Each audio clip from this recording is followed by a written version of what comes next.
Welcome to Huddle Up, brought to you by the Fields Auto Group. Jaguars senior writer John Oehser, NFL Network analyst and former Jaguar Bucky Brooks, and senior reporter J.P. Shadrick bring you the latest on your Jacksonville Jaguars.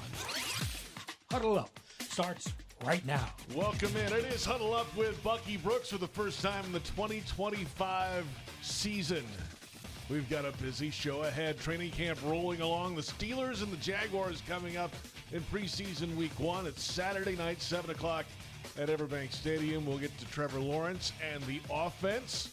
Of course, a new-look Jaguars defense. Position battles continuing in a couple of key spots. The first depth chart was put out in the release this week. We'll dig into that a little bit as well. Huddle Up with Bucky Brooks, brought to you by Fields Auto Group Jacksonville. See Fields first, Jacksonville's premier luxury auto group.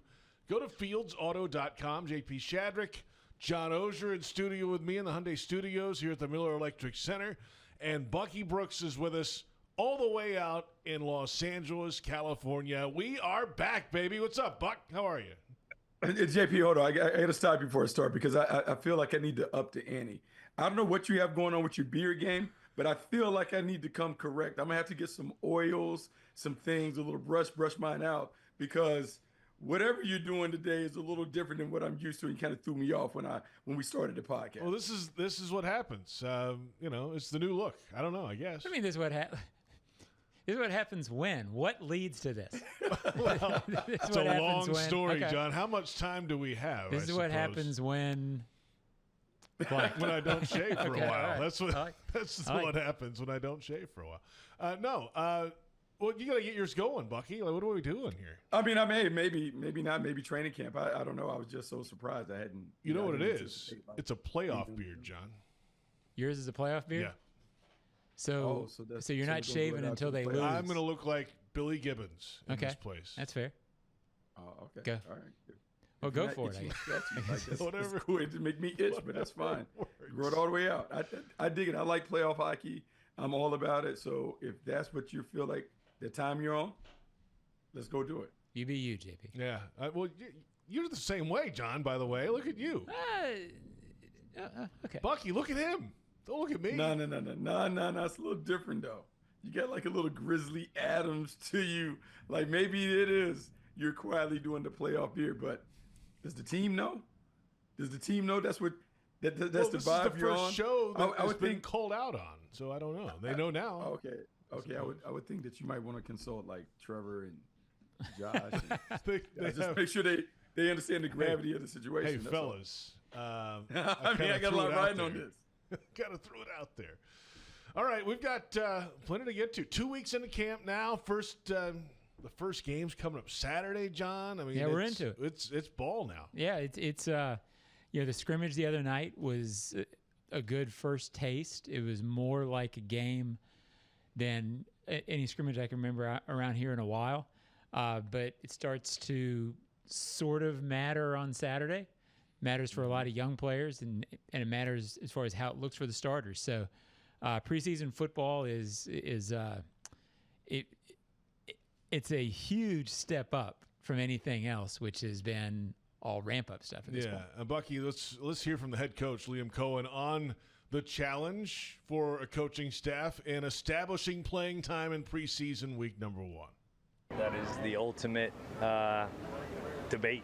It's not. I obviously came from being in LA. It was, your ones and twos don't really play, right? And so you're ultimately playing with a lot of younger guys, which is kind of that's the whole selling point in LA is you do that and it helps you get CFAs and get guys to come in because you're going to get a lot of great quality reps and film.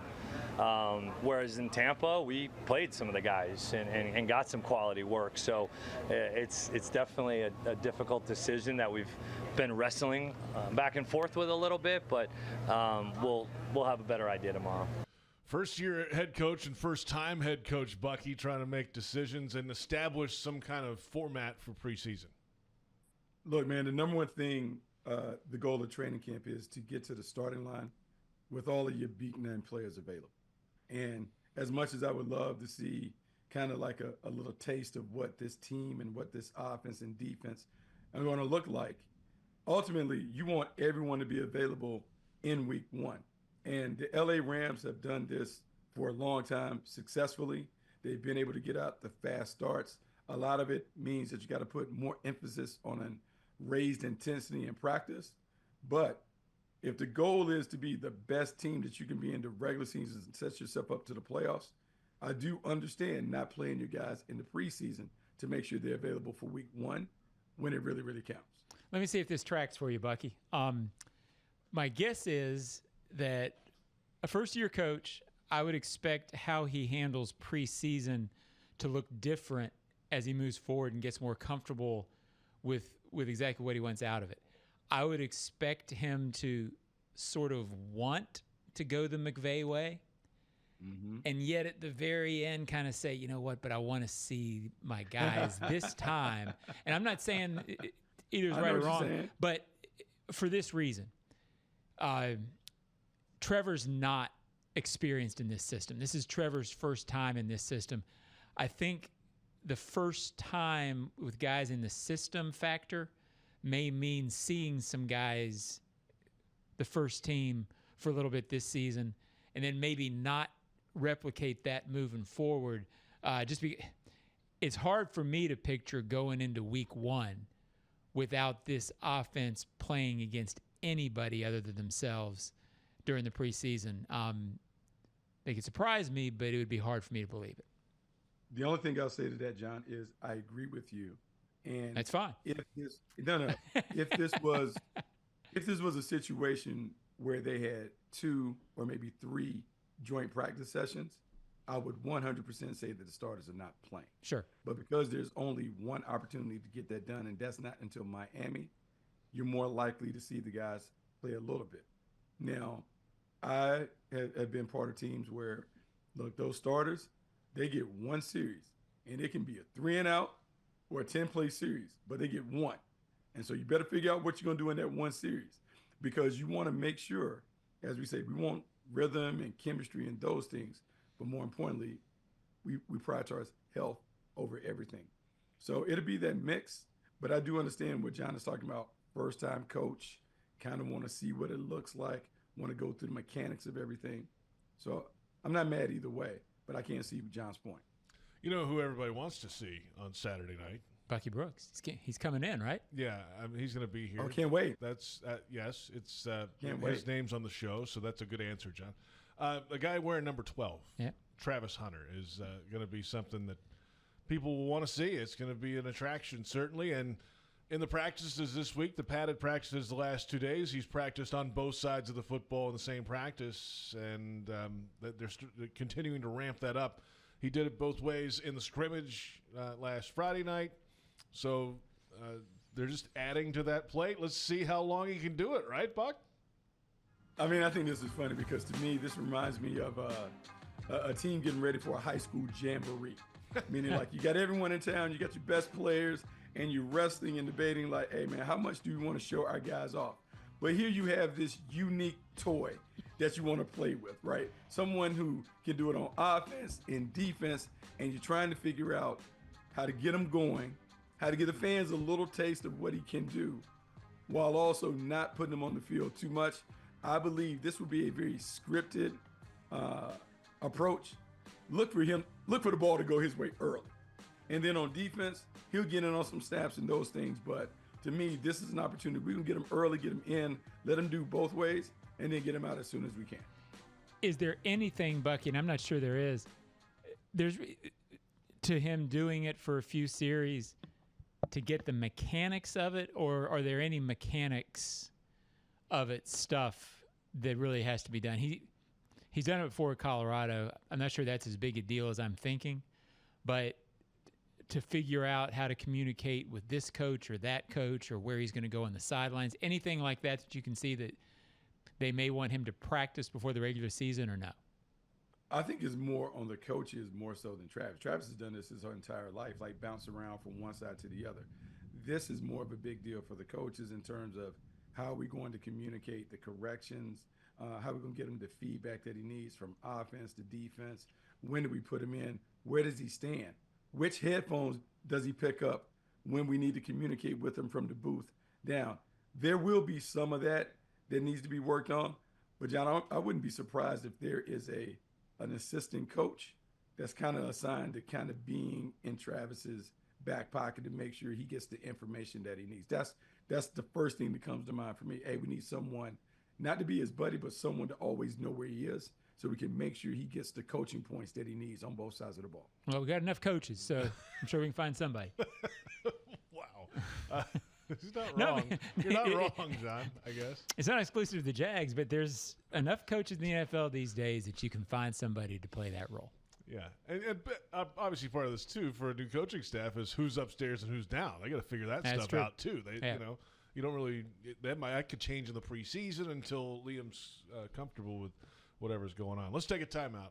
We'll come back in a moment. We got to get to the defense. We'll hear from Trevor Lawrence a little bit later in the show as well. Get ready for the Jaguars 5K Sports Complex Challenge. It's Saturday, August 23rd.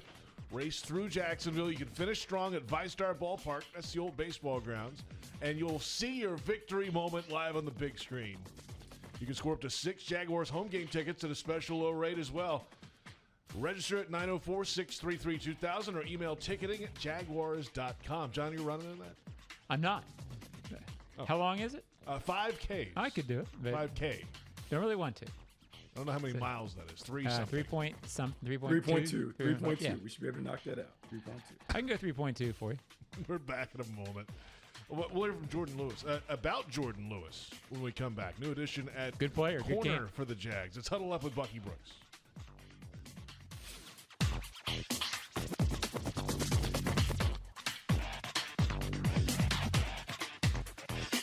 It's every day something, right? It's every day it's making a play, right? And there's only so much, right, within a scheme that you can teach and coach.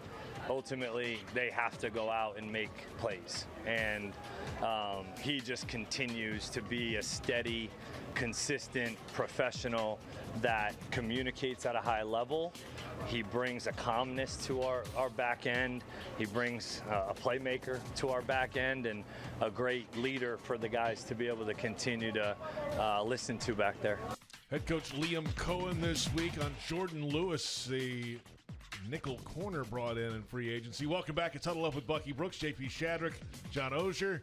The full press conferences this week at Jaguars.com or the Jaguars YouTube channel. Glad you're with us today on Jaguars.com and Jaguars YouTube. The Steelers-Jaguars game this Saturday is presented by Wolfson Children's, the official children's hospital of the Jacksonville Jaguars. And to that point from the head coach there, guys, they have added a lot of pieces in the back end of the defense this offseason, free agency, draft, and it felt like that, whatever Liam Coen was just talking about there, presence, football knowledge, in the right place, that was a theme for all these guys. Eric Murray's got that. Andrew Wingard certainly has that, who's one of the returning guys. Jordan Lewis has that, but then he's been making plays during practices. Scrimmage has a diving pick the other night along the sideline, and then yesterday had another diving pick in a third down situation. Just really incredible play from this guy already. Well, he's been their best defensive back in practice. And it seems like he's tracking to be maybe their best defensive back going into the season. They have some quality back there. Tyson Campbell's really good. Jordan Lewis was brought in from day one when they brought him in. All you heard from the people who made the decision was, out of all the free agents, this was the guy they talked about as much as any of them. I think they believe that they have a guy who, for a couple of years, is a frontline cornerback for him, and he has shown it. What's interesting is it's hard as a member of the secondary, and Bucky played a lot more NFL secondary than I did, but it's hard back there to get your hand on the ball all the time. Mm-hmm. And this guy has a knack for having his hands on the football in practice. It doesn't always translate, but when you're doing that, I assume there's a reason for it, Bucky. You're pretty good. Yeah, he's pretty good. And I go all the way back to high school with Jordan Lewis. And I love everything that he's about when it comes to the ball player that he's become from those early days. And in talking to him when I was in town a week or so ago, He just talked about how everything down here clicks. It's all about ball. He's settled in. He's away from the distraction of Dallas, and so he can lock in and play. And I believe we're getting the best version of Jordan. And the best version of him is high IQ player, great instincts and awareness, feisty, intense competitor, doesn't back down from jump from challenges from anybody. And he's versatile enough to play inside and outside. And when you think about what they're putting together in a defense that is more vision-based, see ball, get ball, react, and aggressively go hunt the ball, you're seeing him get his hands on it because he understands how to break down route concepts, but he also understands how to play the quarterback and vision between quarterback and man. And that veteran savvy that he brings to the back end, I'm not surprised that he's making a lot of plays. And I'm also not surprised when I hear you guys talk about the veterans. And after last year where you gave up so many big plays, where you're just trying to find guys that are reliable and dependable in the back end, that can line up, play the defense as it's called and as it should be executed, and then let the chips fall where they may. Just by doing that, the Jaguars defense can get exponentially better by not beating themselves with blown assignments and missed alignments. Yeah, it seems, and I always hesitate to go gaga over free agency during training camp because we haven't seen him in regular season yet. Mm-hmm. But when you're talking about De'Ami Brown and Jordan Lewis, I'll focus on those two because they've stood out to me as much as anybody. You're talking about two pretty good, and nothing's cheap in free agency, but you weren't talking about bust the market open guys that cripple you for years with the cap. You're talking about two guys who De'Ami's really impressed me with how consistent he is. I wondered what we would see in terms of, because he was sort of only a few weeks productive last year, but he looks like a guy who can bring it every week and bring you consistency, and so does Jordan Lewis. Again, I'm kind of off track, but two guys who it seems like can really fit into what they already have. Two very intelligent free agent signings at the stage they were made. So I'm optimistic and very curious to see how those guys play out this year. You know, it's interesting. I had a chance earlier this week to spend time at Cowboys camp, and they were having a joint practice against the Rams. And naturally, whenever you see the Rams or hear the Rams or talk to people about the Rams, you're trying to kind of get the secret sauce because you want to know how that's going to relate to what's happening in Jacksonville. And one of the things that I was able to get from a few Rams executives when they talk about the culture and the type of players that really thrive in this environment, they talk about guys that already have the want to be great, guys that you have to say, whoa, instead of giddy up. And when I think about the guys that we're referencing, whether it's De'Ami Brown or Jordan Lewis or some of the other guys, like even Travis Hunter coming in and some of the other rookies, these are guys that are really all about ball. Like, you have to kind of pull them out of the building as opposed to like, hey, can you please go in and put a little more time in and prepare? And what happens is when you get a collection of those kind of guys, it kind of changes the energy around the program. And I'm not saying that all of a sudden the Jaguars are going to go from whatever they were last year to now we're talking about title contenders, but there's a vibe that is different around this team. And you just hope that the results come quicker than anticipated, because it feels a lot different based on the personnel that has been brought in. Well said. Let's come back in a moment. We've got to get into the safety battle that is brewing. Is that fair, John? Brewing? I think brewing's fair. I mean, I do think it's a battle. There's co-starters at both. We're going to get intriguing. That. We're going to get into that when we come back. Defensive line as well. We'll hear from the quarterback a little bit later. Also, if you want Jaguars customized furniture for your home, check out zipchair.com and browse all customizable options. Zip Chair furniture for fans. It's Huddle Up with Bucky Brooks.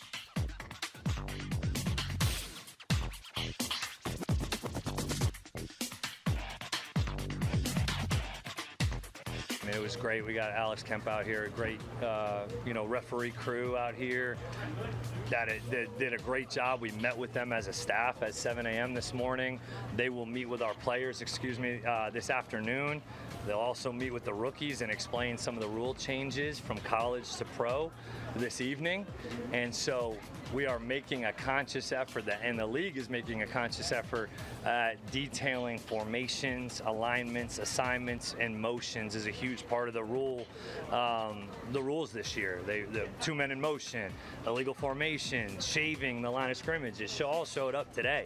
All the things that they are trying to emphasize. So, long-winded way of answering your question, I'd like a little bit more discipline.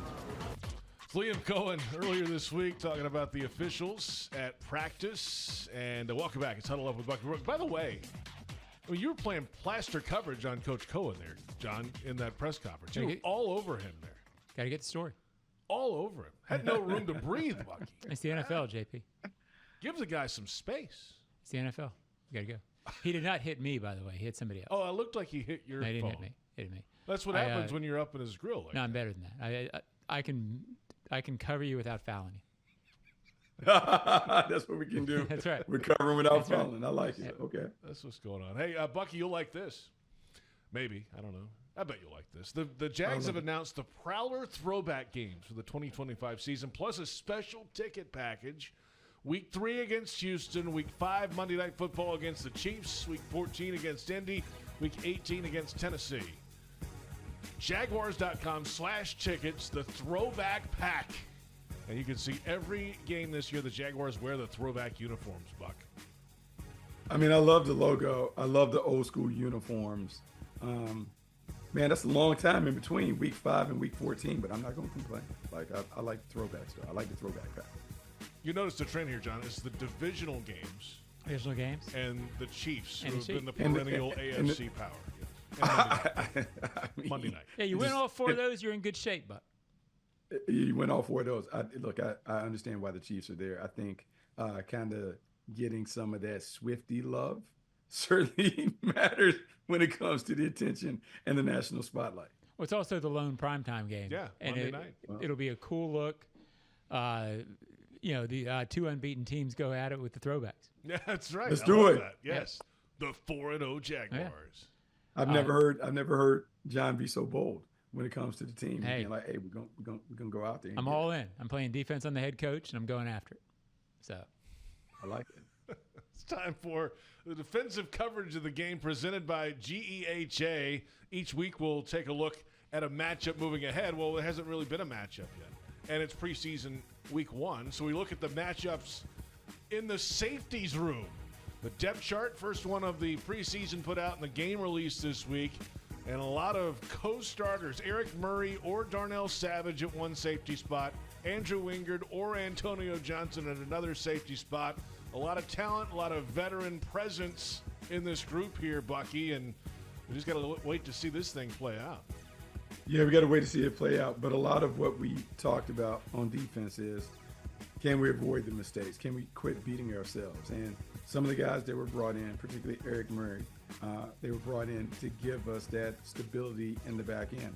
When you think about the defense last year, with and without Dewey in the back end, there's a strong belief that his communication skills, his ability to be a traffic cop, really steadies that defense. Now, Darnell Savage was a high-priced free agent that came in the previous regime. We'll see if he can play his way into the starting lineup. And there was a lot of optimism over Antonio Johnson. I'm excited to see what this looks like after 3 games, but a lot of competition. Competition brings out the best in everybody. Yeah, I would expect Murray and Wingard to start. I think they like Caleb Ransaw a lot. I think they hoped that he would push, and he's not in there right now. So I think it's going to be hard for him to push for a starting spot in preseason when you're not playing as a rookie. I know they like him a lot for the long term. Murray was brought in for exactly the reasons Bucky's talking about, to stabilize things back there. They brought him with the idea he's going to start. It'd be a surprise if he didn't start. Antonio Johnson's interesting. I don't know that he's going to push Wingard out of the starting role, but my understanding is they really like what he has done this preseason, maybe more than they expected to. And I only mean that by this is his 3rd coordinator in 3 seasons, Antonio. So when this staff came in and looked at what went on before, it it was fair that they really didn't know what this kid was because he'd been in one scheme, then another. Last year was a mess. But I know they like him, and Antonio said this when I was talking to him on the field. I think it was last week. He really likes this scheme because he's looking at the quarterback. He feels like he plays better in that scenario. I think that lines up with how they feel about him. So even I don't know that he's going to start, but I think all the people who loved Antonio Johnson and have been waiting for him to sort of be what he can be, there may be some more glimpses of that. I guess what I'm saying is if you've given up on him, I think it's too early to give up on him. Yeah, it may be too early to give up on him just because a new scheme, new voices can bring about different results for a player.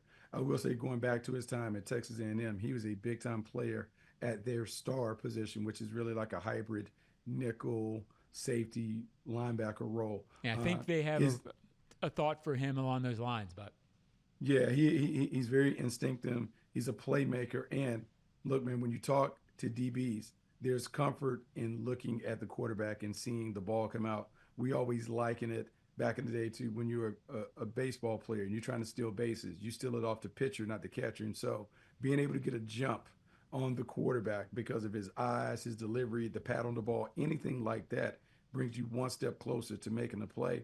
If you can hone in on those things and your film study and your habits line up, there are a lot of plays to be made on tips and overthrows in this kind of defense. We'll go through a few of the other oars on the depth chart, at least first, second team on the first depth chart of this preseason. And on defense, Yasir Abdullah-Orr, Dennis Gardeck at a linebacker spot. And Gardeck had been off to the side at the start of camp, coming off an ACL tear last year with Arizona. Veteran player, been around. Of course, Yasir Abdullah has been here for a little bit of time now. With the Jaguars on the defensive side and on special teams. And then on offense, there's three of them. Patrick McCary, again, he had been out a little bit as well at right guard. Chuma Edoga is the other or there. One of the tight end spots, Johnny Munt or Hunter Long, two guys brought in free agency. And then at running back, Travis Etienne or Tank Bigsby. That's one that a lot of people will watch. Yeah, well, and my feeling on the running back position – there's a couple of things. First of all, they like all five guys that are here a lot, and they've all made plays. There was that whole rigmarole around the draft when they took the three backs that they're going to trade Travis Etienne, et cetera, et cetera. My impression of Travis Etienne, I think he's having the best camp that he's had here so far. He's embracing what they're asking him to do. I think they like him. I don't think they disliked him coming in, Bucky, but I think they like him and the way he's approaching it maybe more than they anticipated they would. And it just feels to me like Travis is making a smart decision. He is embracing what they're asking him to do. I don't necessarily know that he's going to be a 25 carry guy. I don't think he should be. But if he plays like they want him to, I don't know if it'll be here next year because of the contract situation, but he can play himself into being a very valuable back the way the NFL is these days. I think he's going to have a good year for them, and I think he's going to extend his career. Yeah, this is a perfect system for him. If you go all the way back to when Travis was coming out of Clemson, he did his big playmaking was on the edges, off tackle runs, things that allowed him to get outside, his speed, his energy. Early in his career, he's been more inside, in between the tackles, more of a downhill back, which doesn't really play to his skill set. To me, in watching him practice, everything that the Jags do with the stretch run game, that is something that Travis can do. The bootleg and the screen game that we're seeing where they're getting the ball to him in space behind the convoy, that works. Remember, 2 years ago, he made a bunch of plays. I mean, he was a playmaker all over the place. And he was really a big part of their offense. Maybe less is more for Travis. Less of a feature role, but more of a specific role that allows him to get the ball in his hands, doing the things that really play to his skills. And he made a good point in an interview I was listening to the other day. They were asking him about the final year of his rookie deal and the contract. And all this. He's like, I can't wear. I got to be where my feet are every day and be in these rooms and learn this new offense. And just to your point, John, he's got the right mindset, at least early in training camp, and we'll see if it continues to show up. Yeah, and he's always been a smart kid regarding his career. A few years ago, I had him on the Ozone podcast, and it was when running backs were being devalued and all that stuff. And he said, "Look, I know it's a relatively short lifespan for running backs. Like he's aware of that. I forget exactly how he phrased it, but that was the gist of it. So I think he is always aware of, what the NFL really is, what his position is, what's best. No, it's best for him, 'cause that sounds selfish, but how to be the best player he can be within what a team's asking him to do, and then how that fits him for being in the NFL for a long time, which is what they all want. And I really like Travis Etienne. I always have, and it would be cool after sort of a lost season last year for everybody, but really for him, if he can sort of find that role we're talking about and matter a lot in this offense, and I think he will. He scored 11 touchdowns 2 years ago. That's right. So I always say, like, when all the trade stuff was going on, I don't like when a team trades good players in the moment for late round draft picks, which is realistically what you'd be doing with him. Keep him and have him perform for you. The current season matters, and I think he's going to matter a lot this year. Yeah, he has big time potential. Looking forward to him. And I'll say this about Tank Bigsby. Biggest thing with Tank, if he can hold onto the ball, he gives them a physical presence, a physicality, and a toughness. And if you go back and look at what Liam Coen has done in the past with running backs, multiple guys getting carries, being able to kind of own their respective roles. If you're able to establish that in Jacksonville with those two guys in different roles, but getting equal attention and opportunity, man, this could be a very, very nice offense that's coming together. Another JP, those kids deep on the depth chart. I was about to say. They run hard, man. LaQuint Allen's not scared to run into people either, by the way. They've got backs here. The Rams under Gladstone, remember, they play, as Bucky knows, they don't mind playing young guys, unproven guys. Jackson and Allen are intriguing stories on that front. Yeah, when Jackson gets that little head of steam, big head of steam going, look out. He's 233 pounds. May not be top-end speed, but you don't want to be in front of it, that's for sure. Let's come back. We're going to hear from Travis Etienne's college teammate. It's Huddle Up with Bucky Brooks.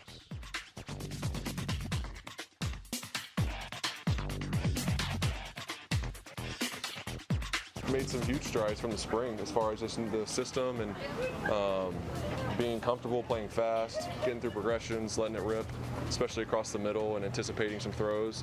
I think it's been a lot better than the spring. So, I think going into today, I was pleased with just my progress. Not necessarily overall performance, but just I felt like I was really just playing better every day, and I think that's what you want to do. And today, obviously, had a little bit of a rougher day, so we'll have to watch it and just learn from it. And it's the same thing. Even if you don't perform how you want to, you got to learn from it. That's quarterback Trevor Lawrence after what was, he said, and the head coach said, not a great offensive day. They bounced back with a little better performance, it felt like, on Wednesday. It's Huddle Up with Bucky Brooks, JP Shadrick, John Oehser. John, you asked I was not as close to Trevor because you can leave Trevor open a little more than you can Liam. No, you don't touch the quarterback. He's got a red jersey on. That's true. You don't want to touch the quarterback. Yeah. You just don't. Stay away from the quarterback. But I did ask him about that. Stay away, John. Stay Especially away. me. Like, I do not want to hurt the quarterback. No. So that would not bode well for my longevity. But, John, you asked him about, how has it progressed from day one of the offseason, not just in training camp, but from then to now, and that was his answer. Yeah, and I was really impressed and encouraged by how he looked in the scrimmage the other night, Bucky. He looked very confident. As Liam said afterward, he was driving the ball. It looked like his decision-making. He was very willing to go downfield. He just looked very comfortable, and it struck me that was a good sign because in practice, there's so many situations, it's hard to judge what you're seeing in practice. But this was a game situation where he looked very comfortable running it. It looked, and I don't know enough about the details of what he's doing with his footwork to know if he's doing it right or not. But he looked comfortable, quick, and he said he's feeling that. To me, if they're getting him to the point where he can be consistent and confident, I don't care if he's Patrick Mahomes or Josh Allen yet, but if they're getting him to that point where he looks comfortable and he's confident in the offense going into week 1, I think he can build from there. I was so much more encouraged on that front than I ever have been with him over the last 4 or 5 days. John, I really like what you're saying about not necessarily expecting him to be Pat Mahomes. The big thing for Trevor is let's just get him to be good before we can expect the great part of it. Right. So getting him to be good is him being able to play every snap, being available. It also means put him in an offense that really plays to the strengths of his game. He has the athleticism and mobility that you want to use to get him on the perimeter, but you also the quick rhythm passing in, getting the ball out of his hands to a cast of playmakers. Then what I really like, and I think people are going to see more of it, not only from the Jaguars, but around the league, play action from under center formations. The reason why is the play action is far more effective, far more believable when you come from under center. That leads to bigger lanes and windows to hit receivers in at that intermediate range. And also, look for the return of the deep ball. One of the things that Trevor does really well is to hit the deep ball. We haven't seen it enough because we haven't run the ball well enough to force people out of those too high looks. If the Jaguars can run the football and use some of those play action things, you'll see shot zone when it comes to Brian Thomas Jr., Travis Hunter, Parker Washington, all these guys that can run these diagonals and posts and those things. And I didn't even include De'Ami Brown, who is really known for being a vertical specialist. Yeah, it does appear, like early on in camp, Bucky, I think you and I were talking about it, that clearly there's an element of getting the ball out of his hands to guys on the sidelines to backs that they were working on early. It felt like, and they're working on a million things, but that sort of jumped out.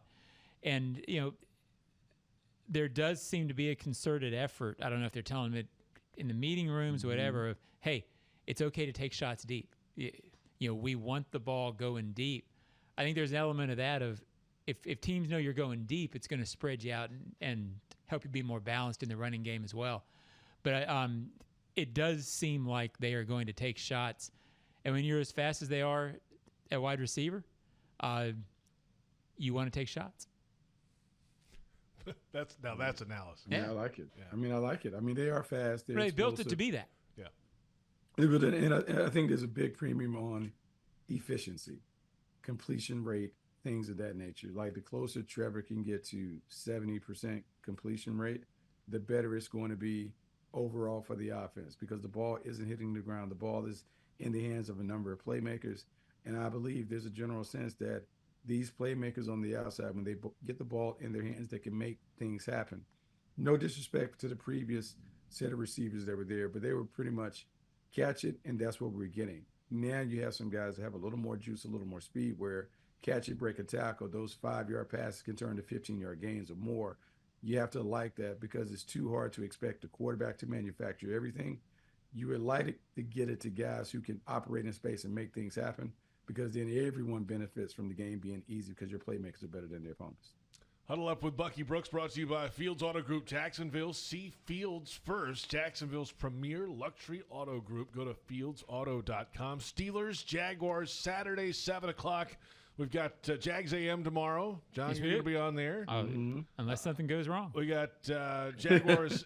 Well, let's hope not. Jaguars Happy Hour and the Liam Coen Show Thursday afternoon.